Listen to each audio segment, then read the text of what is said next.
Hi, Philly faithful. My name is Maria Pardini, and welcome to the Graces of Catholic Education podcast, a place where grace shapes Catholic education one future saint at a time. The mission of this podcast is to build a faith-filled place for Philly's Catholic educators to share their faith, hear innovative practices for today's challenging classrooms, and be inspired by others who are tackling this wild and blessed ride of Catholic education. Join us as we explore the grace that guides us, informing the hearts and minds of Philly's future saints.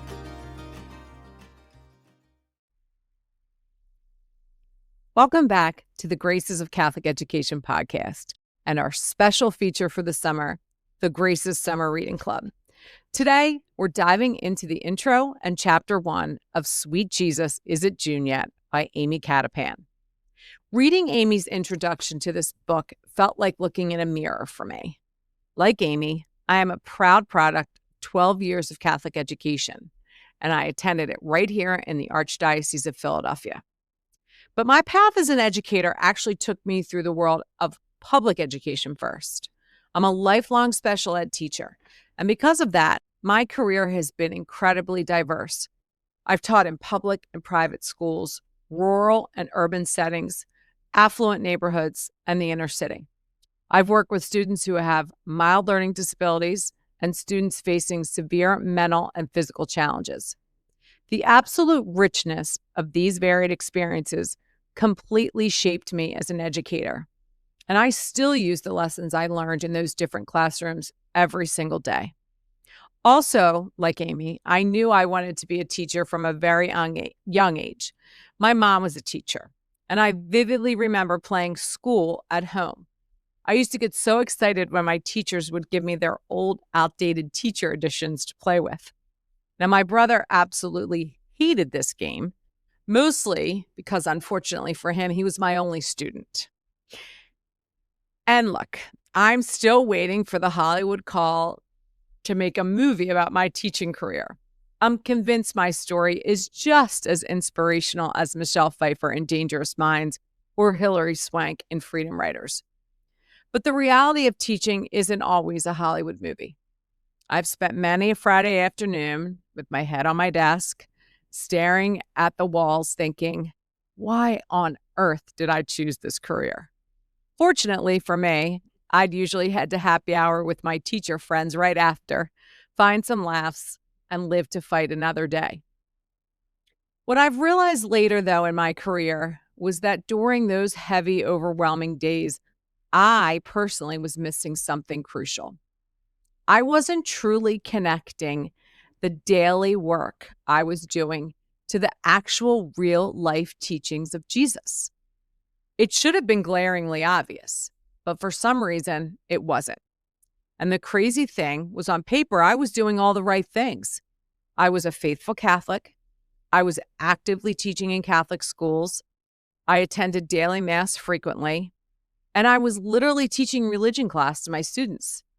I was surrounded by the faith every single hour of the day. Yet it was still so easy to separate my daily classroom survival from my personal relationship with Jesus. And that's exactly why Amy's introduction resonated with me so deeply.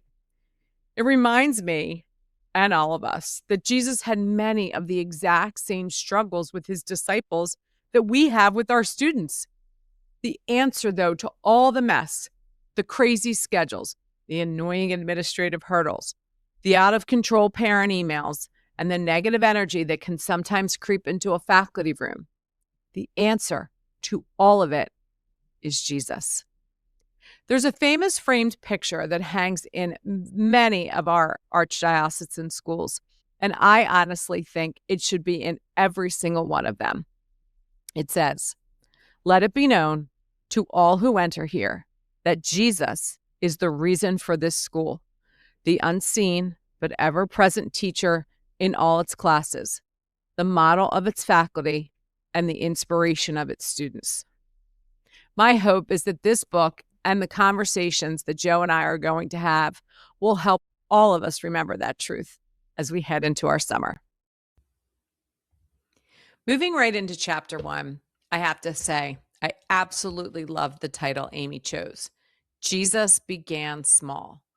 What a powerful, necessary reminder for all of us that no matter how long we've been in the classroom, whether it's been 10, 15, 20, or even more years than that, we all started small. Every single veteran teacher was once a brand new teacher. Amy focuses heavily on Jesus's humble beginnings, comparing them to those overwhelming first days in a classroom. For me, the memories of my very first teaching job truly set the stage for everything else I have ever done in my career. There were so many times throughout those early months that I was deeply humbled by this job and by the unexpected lessons I had to learn on the fly. I think it is incredibly important for seasoned teachers to never forget where they came from and how it actually felt to be new. At the same time, it's just as vital for our new educators, whom we call novice teachers in my Beacon Academy, to not lose sight of the fact that the colleagues they see every day, seamlessly moving through the chaos of a school day, were once just as lost and overwhelmed as they might feel right now. As we start looking at this journey, this chapter gives us a beautiful reminder that even when we don't feel it, God is so incredibly pleased with you for taking on this sacred vocation of teaching. Notice I use the word vocation rather than mission, because as I mentioned earlier, this is a distinct, holy calling on your life. And whether you have been living out this vocation for 20 years, 20 days, or even 20 minutes, even if absolutely no one else in your school building or your life stops to tell you they are proud of you, please never forget that God is proud of you. Each and every one of us is a beloved child of God, and He is so well pleased with your yes to this vocation. As we reflect on what it means to begin small and embrace our humble beginnings, it invites us to look at how we navigate the steep learning curves of the classroom without losing our peace. All right, Joe, how are you today? I'm wonderful. I'm so excited to be on a talk show. You know, growing up, you're never going to believe this. Aunt Cindy in Pittsburgh loved having talk shows on, whether it was Ellen, Regis, and Kelly. We watched The View, you know, so this is perfect. I just want to say hi to my Aunt Cindy in Pittsburgh watching us today.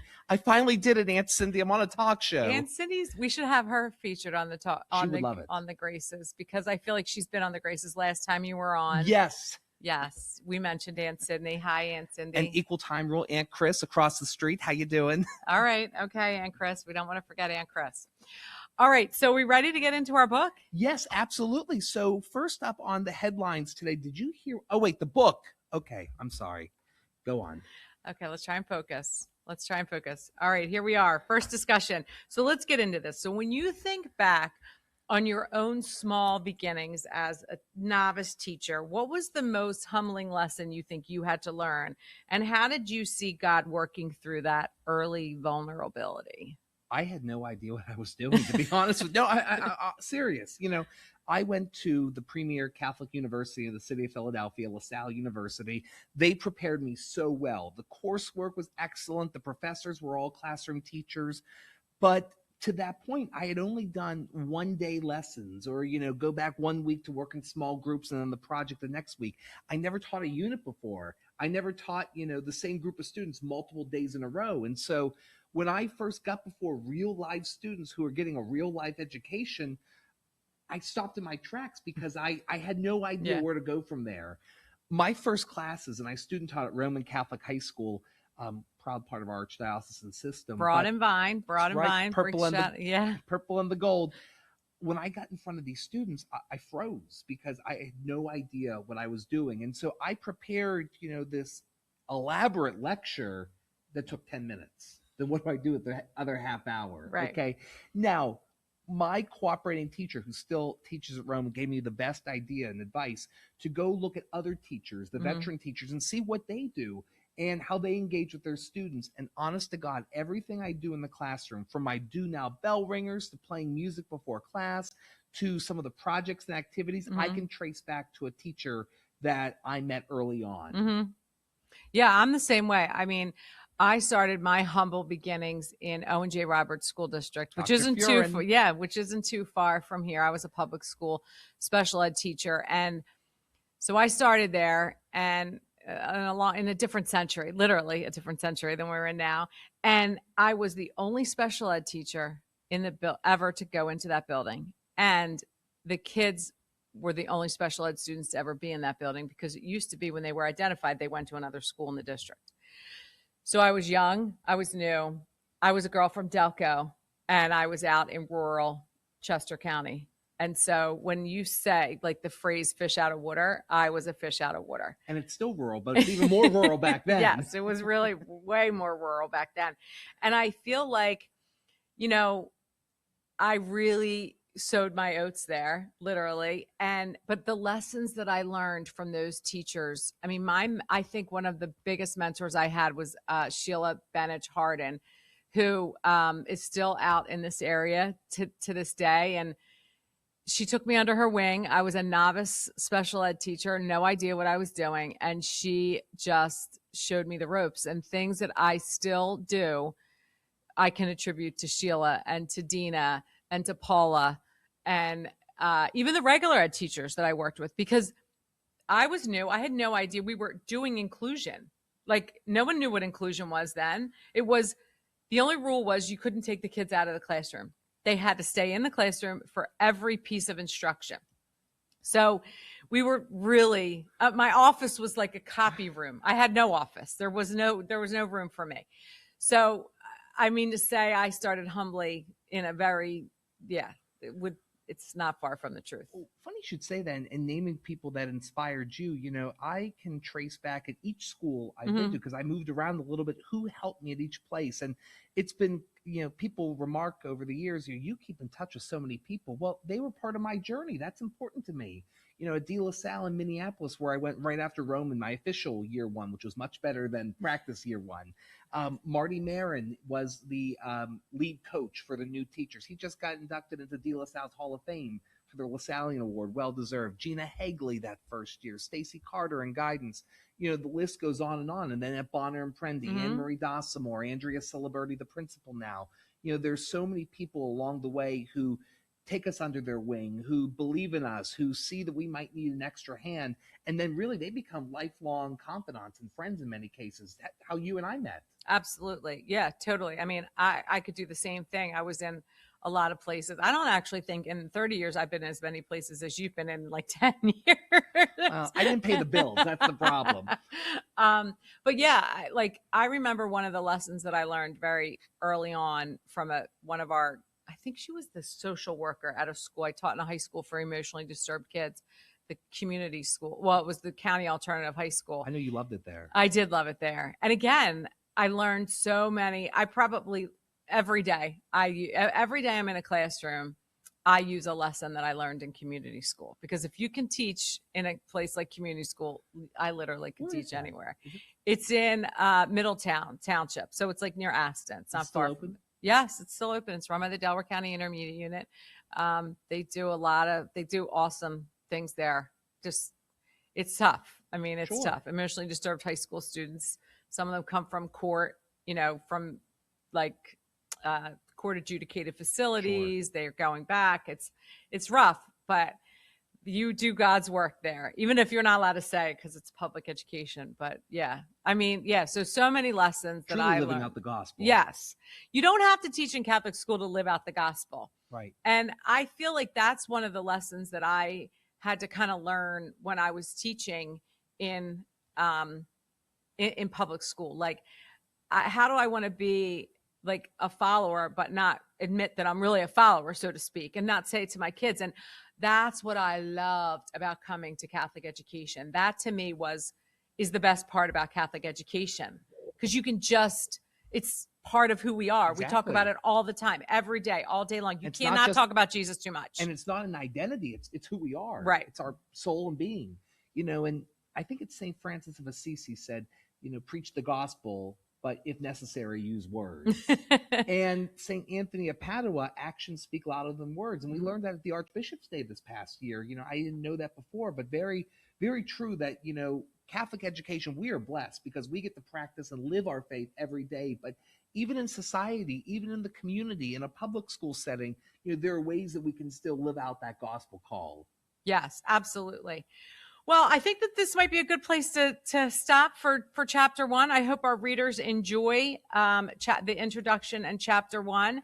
And we thank you very much for joining us in the first discussion. Like every good Catholic school teacher, though, we have some homework for you.